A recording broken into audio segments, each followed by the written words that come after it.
Tamil Nadu open university அதில் படிக்கிற UG PG students and diploma course all எல்லாத்தையும் பார்த்தீங்கன்னா அவங்களுடைய பாஸ் மார்க் எவ்வளோ அப்படின்றத இந்த வீடியோவில் பார்க்கலாம். மேலே வந்து சிஐஏ மென்ஷன் பண்ணியிருக்காங்க பார்த்தீங்களா, அது என்னன்னா கண்டினியூஸ் இன்டர்னல் அசஸ்மெண்ட் அப்படின்னா நீங்கள் கொடுக்குறீங்க பார்த்தீங்கன்னா அசைன்மெண்ட், அதான் பார்த்தீங்கன்னா இன்டர்னலாக கன்சிடர் பண்ணுறாங்க. இன்டர்னல் மார்க் அப்படின்றது 30. அதுக்கப்புறமா டேர்ம் அண்ட் எக்ஸாம் டிஇயும் போட்டிருக்காங்க பார்த்தீங்களா, அப்படின்னா டேர்ம் அண்ட் எக்ஸாம் அது வந்து நீங்கள் ரைட் பண்ணுறது வந்து டோட்டலாக 70 மார்க்.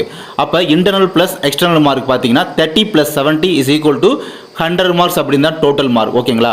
இப்போ இதில் வந்து இன்டர்னல் 30க்கு நீங்கள் எவ்வளோ எடுக்கிறீங்க, எக்ஸ்டர்னல் மார்க் 70க்கு நீங்கள் எவ்வளோ எடுக்கிறீங்க? ஃபஸ்ட்டு பிஜிக்கு பார்க்கலாம். பிஜிக்கு வந்து 30க்கு 13 அப்படின்னு மென்ஷன் பண்ணியிருக்காங்க மினிமம் பாஸ் மார்க் இன்டர்னல் வந்து. அதே இது 70க்கு எக்ஸ்டர்னல் மார்க் வந்து 32 எடுத்தால் மினிமம் பாஸ் மார்க் 32 அப்படி மென்ஷன் பண்ணியிருக்காங்க.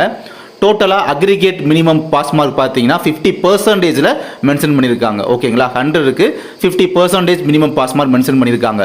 பட் இது நீங்கள் பார்க்குறது பிஜி. இதில் வந்து பிஜி மட்டும் இல்லை, நான் யூஜி டிப்ளமோ கோர்ஸ் எல்லாத்தையும் ஒரு விஷயம் சொல்லிக்கிறேன். நீங்கள் எக்ஸ்டர்னலில் வந்து 70 அவுட் ஆஃப் 70 எடுத்தாலுமே, அதாவது 70க்கு 70 மதிப்பெண் நீங்கள் முழுமையாக எடுத்தாலுமே, இன்டர்னல் வந்து நீங்கள் 0 எடுத்தால் கூட போதுமே அப்படி நினைக்கக்கூடாது.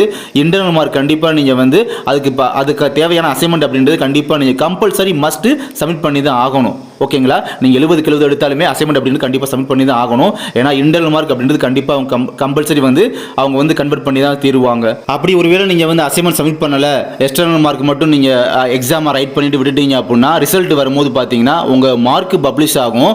பட் நீங்கள் பாஸ் ஆஃப் ஃபெயிலான்னு தெரியாது.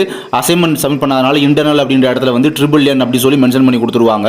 அப்போ நீங்கள் திரும்ப அதை நீங்கள் பாஸ் பண்ணுறதுக்கு தேவையான திரும்ப அந்த சமயத்தில் கொஞ்சம் அசைன்மெண்ட் சப்மிட் பண்ணுறாப்புல வரும். அதை இந்த இடத்துல மென்ஷன் பண்ணிக்கிறேன். அடுத்து யூஜிக்கு பார்க்கலாம். யூஜிக்கு வந்து மினிமம் பாஸ் மார்க் வந்து 13 மார்க் இன்டர்னலுக்கு 30க்கு அவுட் ஆஃப் 30க்கு.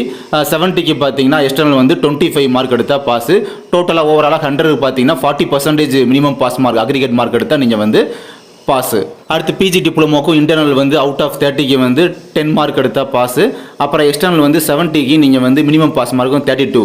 அப்போ ஓவராலாக பார்த்தீங்கன்னா நீங்கள் வந்து 100க்கு overall aggregate minimum pass mark எவ்வளோ பார்த்தீங்கன்னா 50% மார்க் எடுத்தால் உங்களுக்கு பாஸ் மார்க் அது. நெக்ஸ்ட் அட்வான்ஸ் டிப்ளமோ அப்புறம் vocational diploma, certificate program, short term programs இவங்கள எல்லாத்தையுமே பார்த்தீங்கன்னா இன்டர்னல் மார்க் 30க்கு 10 மார்க் எடுத்தாலே pass. And maximum mark external write பண்ணுவாங்க பார்த்தீங்கன்னா அது வந்து 25 மார்க் எடுத்தால் பாஸ். அப்போ ஓவராலாக பார்த்தீங்கன்னா 100க்கு overall aggregate minimum pass mark எவ்வளோனா 40% மார்க் அப்படின்றது நீங்கள் எடுத்துருக்கணும்.